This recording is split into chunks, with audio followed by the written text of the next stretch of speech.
Spider-Man. Spider-Man. Spider-Man. Spider-Man. Everyone knows Spider-Man. The best Spider-Man cartoon in nearly 2 decades. It is so bad. This is really freaking stupid. It's lazy. Maybe the best season of Spider-Man television show ever made.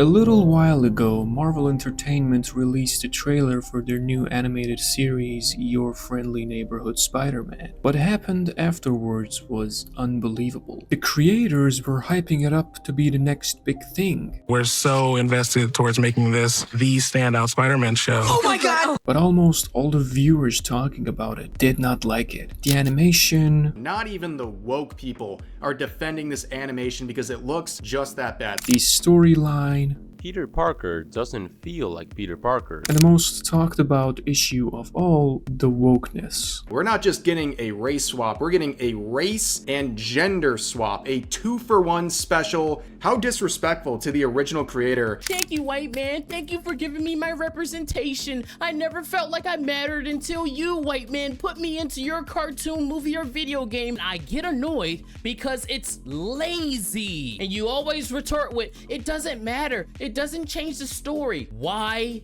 do it? Y'all are just trying to pretend like you're so virtuous and you're so much better than everybody else, and you're using my skin color as a shield. If you watch this show and just watch the background of the show, you would think that like America is a 80 to 90% black country. We are in Wakanda here. We have a black woman who's Kurt Connors. Norman Osborn is a black man. Lonnie Lincoln is a black teen. Harry is a black teen as well. What is with these changes? Why make these changes?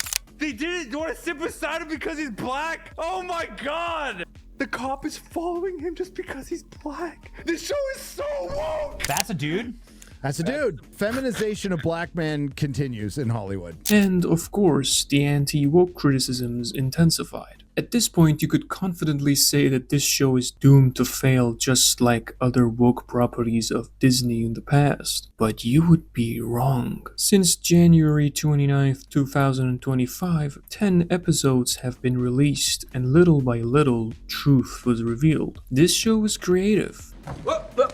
It had new and unfamiliar elements. The fans started liking it, and some even called it a masterpiece. Going in from literally being ready to become this show's biggest hater and honestly falling in love with the show over these 10 episodes. I personally enjoyed the show. It is flawed for sure, but there are some interesting moments in it. The camera movement is strangely satisfying. Lonnie's character is mostly very well developed. They have a very cool and fresh depiction of Dr. Octavius, and this show's Scorpion is far more scary and legitimately dangerous than other adaptations, and I love it. I love when a villain has a unique nickname for Spider-Man. Like, they don't call him Spider-Man. This calls him Araña, which obviously is Spanish for spider. As you can see, perspectives have changed. After the season 1 finale, a new argument has emerged. Is this show the best Spider-Man animated show? It's kind of funny how we went from straight up hating it before release to calling it the best, which is really stupid to do in a world that OG Spectacular Spider-Man exists. Shove off.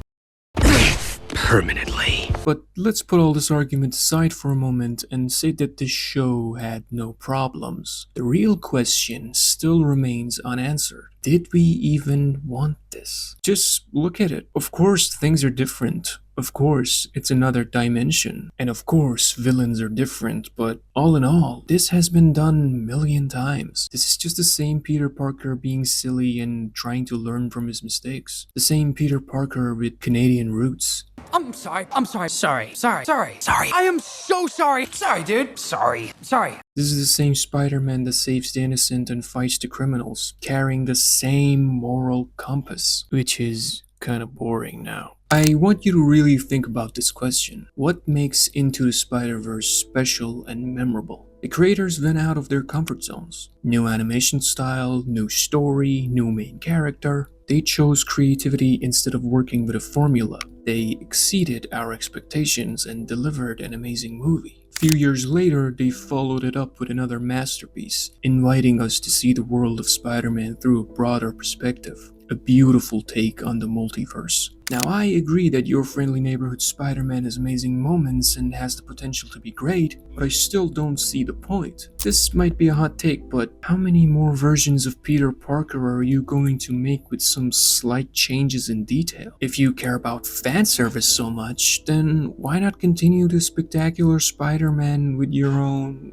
twists? If you want to be creative and do your own thing, then why not tap into the vast potential of Spider-Man being actually different? There are lots of great Spider-Man comics you can get inspirations from. For example, how about Spider-Man Reign, one of the darkest Spider-Man stories in comics, set in a dystopian New York where there are no superheroes and the city has fallen into the hands of a corrupt authority. In this story, Peter is an old person who starts changing his methods and killing people to compensate the violence of his new enemies. This comic also explores different mature concepts like guilt and grief through Peter's personal struggles. How about the Spider-Man comic where Flash Thompson gets powers instead of Peter? In this story, Flash becomes a violent Spider-Man.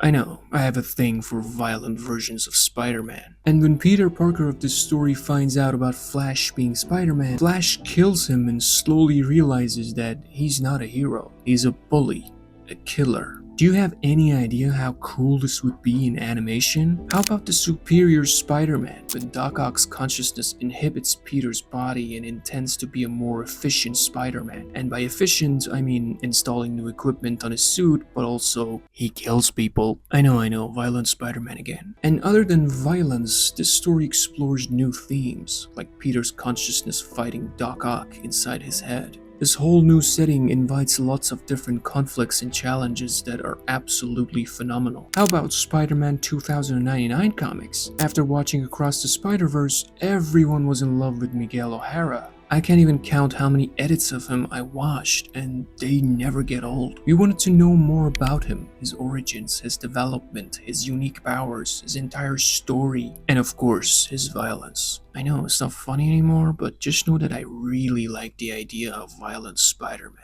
But instead, we got another Peter Parker, another recycled Spider-Man origin story, showcasing his struggles as a teenager. Didn't we have enough of this already? So, in conclusion, would I like to watch a good Peter Parker story? Yes. Will I watch the second season of this show? Probably. Do I and many other people want a new and different story? Yes. Give us Miguel. All in all, don't forget that Spider-Man is important to me and many others. We love him very much, but it doesn't mean you should recycle his one story over and over again. But this was just my opinion. I would love to know your opinions as well. Even if you disagree with me, don't be shy in the comment section. Thank you so much for watching.